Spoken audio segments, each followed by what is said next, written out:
दोस्तों 5 IPO last 2 दिन के अंदर एक्टिव थे। जो आईपीओ में से किस में आपने अप्लाई किया, एक बार कमेंट करके जरूर बताना। इन पांचों ही आईपीओ से क्या लिस्टिंग एक्सपेक्टेशंस बन रही है, क्या इनका सब्सक्रिप्शन रहा, अलॉटमेंट आने का चांस क्या होता है, ये सभी सवालों के जवाब चलिए जानते हैं। सबसे पहले बात कर लेते हैं अप्लाई करने की। तो कल्पतरु लिमिटेड को छोड़ के हमने चारों ही आईपीओ का अप्लाई बोला था। रैंकिंग की अगर बात की जाए तो 4th नंबर पे एलएनबेरी था, 3rd पे ग्लोब था, 2nd नंबर पे संभव था और 1st पे एचडीबी था। दोस्तों लास्ट मोमेंट पे सब्सक्रिप्शन को देखते हुए हमने एलएनबेरी को प्रीफर किया over Globe Civil Projects. Reason simple था, ग्लोब का सब्सक्रिप्शन 50 टाइम्स से ऊपर रिटेल के अंदर हो चुका था, तो अलॉटमेंट ही नहीं आएगा तो आप आईपीओ अप्लाई करके क्या करोगे, यह सोचते हुए एलएनबेरी को प्रीफर किया था। अब सबसे पहले इनकी ग्रे मार्केट प्रीमियम आपको अपडेट कर देता हूं। एलएनबेरी की अभी जीएमपी चल रही है 10% के आसपास। ग्लोब सिविल प्रोजेक्ट्स की जीएमपी जंप होकर पहुंच चुकी है 30% के आसपास। संभव की अगर बात की जाए तो अभी जीएमपी चल रही है 11 से 12%।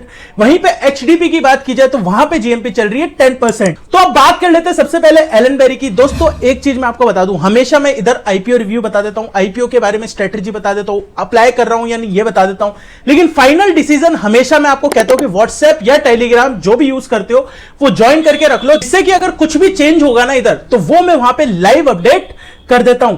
एलएनबेरी के अंदर 1 से 2 बजे के आसपास मुझे लगा कि सब्सक्रिप्शन क्यूआईबी का ऑलरेडी 14 टाइम्स हो चुका है, जो कि साइज के लिए अच्छा सब्सक्रिप्शन था। बहुत अच्छा तो नहीं था लेकिन अच्छा हो गया था। इस वजह से मैंने अपडेट किया कि भाई मैं अप्लाई कर रहा हूं। जितने भी मेरे ग्रुप के या टेलीग्राम के मेंबर्स हैं उन सबको मैंने अपडेट कर दिया। और दोस्तों लास्ट में आते आते इसके अंदर क्यूआईबी 64 टाइम्स हो गया। अब देखो लिस्टिंग गेन तो ये होता है कि अगर सपोज करो ट्रंप ने कुछ बोल दिया कि भाई चलो न्यूक्लियर बम गिरा दो ईरान पे, तो अगर मार्केट खराब हो गया तो लिस्टिंग गेन मिले ना मिले वो बात की बात है। लेकिन अपन ने क्या किसी आईपीओ को अप्लाई किया तो वो सही किया, क्या वो डिसीजन सही था, क्या उस टाइम पे ग्रे मार्केट प्रीमियम उसके बाद जंप हुआ, ये वाली चीजें अगर आप देखोगे तो ये डिसीजन काफी अच्छा नजर आता है। इसके बाद अगर ग्लोब सिविल प्रोजेक्ट्स की बात की जाए तो इसका सब्सक्रिप्शन काफी अच्छा रहा, 80 टाइम्स से ऊपर, हालांकि इसके अंदर क्यूआईबी में गया है।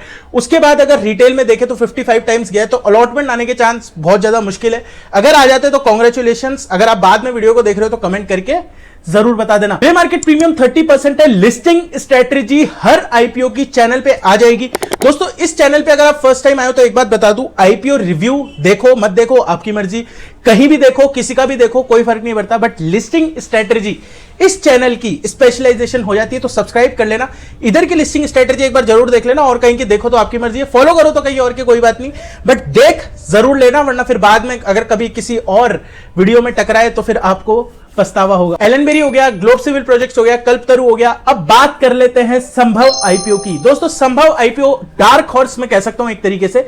एचडीबी सब कर रहे थे लेकिन संभव की तरफ लोगों ने इतना ध्यान नहीं दिया, हमने दिया। हमने मेरी कम्युनिटी में 2 या 3 बार रिमाइंड करवाया कि भाई संभव आईपीओ क्लोज हो रहा है, आराम से 10-15% दे देगा और यह आपको सब्सक्रिप्शन में दिख जाएगा। 500 करोड़ का आईपीओ और रिटेल में कितना हुआ है, सिर्फ 7 टाइम्स। कहने का मतलब क्या है, अगर 5 से 6 एप्लीकेशन आपने लगा दी तो एक अलॉटमेंट आपके पास आ जाना चाहिए। मेरी बात करोगे, मैंने 6 लगाई है, हो सकता है एक भी ना है, क्योंकि मेरी किस्मत आईपीओ के अंदर बहुत बुरी चल रही है। वो अलग बात है कि मैं प्रोबेबिलिटी पे विश्वास करता हूं तो आ जाना चाहिए, बट स्टिल किस्मत की बात की जाए तो अभी रिसेंट आईपीओ के अंदर तो काफी बुरी रही है, आ ही नहीं रहा। बट ठीक है, कोई बात नहीं, जब हमारे पास आईपीओ में नहीं आता तो हम लिस्टिंग पे लेके खरीद कमा लेते हैं, कोई बात नहीं। प्रॉफिट अर्न करना मोटिव होना चाहिए कैसे भी हो। खैर बात ये हो जाती है कि संभव के अंदर आराम से आपको 7 टाइम्स रिटेल हुआ है। अगर आपने अप्लाई किया था तो 1 या 2 अकाउंट से किया है तो अच्छी खासी प्रोबेबिलिटी है, आ सकता है आपके पास अलॉटमेंट।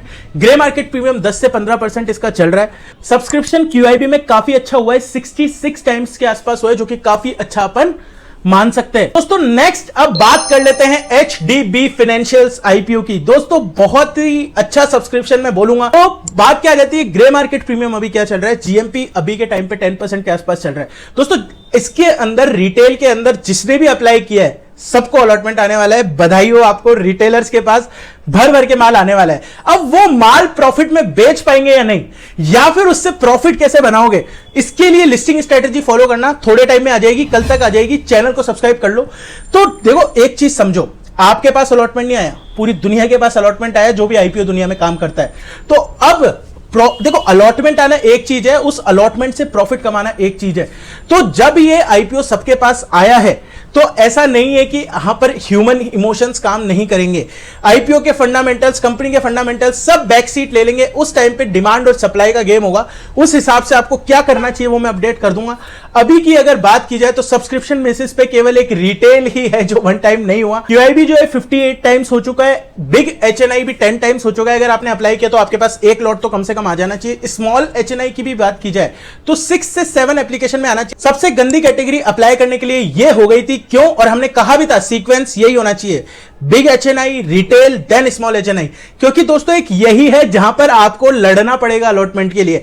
बाकी सभी कैटेगरीज के अंदर आपको डेफिनेटली अलॉटमेंट मिलेगा। लिस्टिंग गेन अभी आपको मैंने बताया 10% के आसपास इसका हो सकता है। दोस्तों ये था पांचों आईपीओ का अपडेट। इसके अलावा एक अपडेट और दे देता हूं। इंडो गल्फ आईपीओ के अंदर आपका जो कल आईपीओ आए थे, एलनबेरी हो गया, ये सब बाकी के आईपीओ थे, इनके अंदर अलॉटमेंट नहीं आया तो फंड आपका यूज हो जाएगा। तो आराम से 30 तक आई थिंक आपका पैसा फ्री हो जाना चाहिए, फिर उसको आप अप्लाई कर पाओगे। आज वाले आईपीओ का नहीं कह रहा, जो कल क्लोज हुए थे उसका पैसा आपके पास फ्री हो जाएगा। क्या इंडोगल्फ आईपीओ को अप्लाई करना चाहिए? डेफिनेटली लिस्टिंग इनके लिए अप्लाई कर सकते हो। अगर लिस्टिंग के बाद होल्ड करना है या नहीं, ये मैं आपको स्ट्रेटेजी में बता दूंगा। दोस्तों एक चीज मैं क्लियर कर दूं, फिर से ध्यान से सुनना ये बात। कोई भी आईपीओ आता है ना, मतलब अच्छे आईपीओ मानो, बुरा आईपीओ मानो, 70 से 80% आईपीओ एक साल बाद लिस्टिंग प्राइस के नीचे ट्रेड करते हैं। तो अगर आप ये सोच रहे हो कि चलो ठीक है आईपीओ आ गया, लॉन्ग टर्म के लिए लेके पटक देता हूं, तो सिलेक्शन उसमें बहुत ज्यादा जरूरी है। और आईपीओ के स्टॉक्स में वॉलेटिलिटी काफी रहती है। कैसे रहती है? आईपीओ स्टॉक आता है, या तो वो इनिशियली बढ़ जाता है या फिर थोड़े टाइम बाद बढ़ के फिर वो कंसोलिडेट करता है। जब वो कंसोलिडेट करता है तो वो 40, 50, 60% तक भी टूट जाता है। आप रिसेंटली जाके देखोगे आपको मिल जाएगा, dam capital, Transrail, international gemological, कंपनियां बुरी नहीं है। फिर से मैं बोल दूं, कंपनियां काफी अच्छी है, लेकिन ये अपने हाई प्राइस से 50, 60, 70% तक क्रैश हो चुकी है। तो जब आप लॉन्ग टर्म दिमाग में बनाते हो ना, तो ये मान के चलो सिर्फ 1-2 साल रखने की जरूरत नहीं है, उसके अंदर आपको वैल्यूएशन में भी डिप मिल सकता है। तो अब आप पूछोगे यार तू ये बता कि तूने 1-2 साल पहले आईपीओ ले हुए कौन से रखे? कोई सा भी नहीं। मैं सिर्फ आईपीओ के शेयर्स के अंदर स्विंग करता हूं, स्विंग के अंदर स्टॉप लॉस देता भी हूं अपनी लिस्टिंग स्ट्रेटजी में, और खुद भी पर्सनली लेता हूं। इसका रीजन सिर्फ यही है क्योंकि मैं लास्ट 3 साल से आईपीओ लगा रहा हूं, उनके अंदर पैसा बना रहा हूं। तो अगर मैं होल्ड कर करके बैठ जाता तो शायद मैं कहीं पैसे नहीं कमा पाता। तो इसलिए लिस्टिंग स्ट्रेटजी वीडियो तो खैर इंपॉर्टेंट हो ही जाती है, लेकिन आप भी पर्सनली ये ध्यान रखो कि अच्छी कंपनी है, डेट मींस ये नहीं कि आप जिंदगी भर लेके बैठ सकते हो। अच्छी कंपनी है मतलब ये है कि उससे आप रिटर्न्स बना सकते हो। अब रिटर्न्स किस तरीके से बनाने हैं वो आपको सोचना पड़ेगा, वो आपको एक स्ट्रेटजी अपनी बनानी पड़ेगी। इसके ऊपर मैंने प्रॉपर एक वीडियो बना के रखी थी, हालांकि यूट्यूब ने किन्हीं कारणों से उस वीडियो को हटा दिया, लेकिन ऐसे मैं अपने चैनल वगैरह पे भी गाइड करता रहता हूं। उसके अलावा दोस्तों एक चीज मैं आपको और बता दूं, मेरी पर्सनल कम्युनिटी है। आप एक बार आज के आईपीओ जब क्लोज हो रहे थे तब ये एक बार वीडियो आप देख सकते हो। इतनी स्वेरी क्वेरीज, इतने लाइव अपडेट्स, इतने मतलब हर सेकंड में कोई ना कोई आपको अपडेट कर रहा था कि क्या करना चाहिए, क्या नहीं करना चाहिए, हर सेकंड। और मैं सिर्फ खुद क्रेडिट नहीं लूंगा, हमारे पास सारे जितने भी मेंबर्स हैं वो सब शेयर मार्केट में एक्टिव हैं, तो सब एक दूसरे को गाइड करते हैं। यही इस कम्युनिटी की सबसे अच्छी बात हो जाती है कि आपको एक ऐसा प्लेटफॉर्म मिलता है जहां पर आप ही के जैसे लोग हैं। वरना स्टॉक मार्केट की बातें अगर आप किसी ऐसे इंसान से करोगे जो इसमें इंटरेस्टेड नहीं है, तो वो एट द एंड बोर होके चला जाता है। कहने की मतलब इतनी सी, अगर आप चाहो तो हमारी कम्युनिटी ज्वाइन कर सकते हो।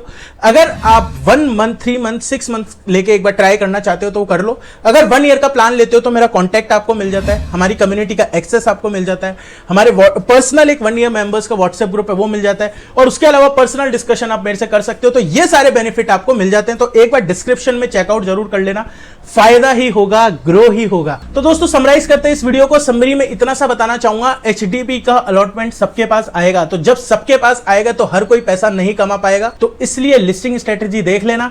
वीडियो पसंद आई तो लाइक कर दो, चैनल को सब्सक्राइब कर दो। मिलेंगे किसी और वीडियो में, बाय।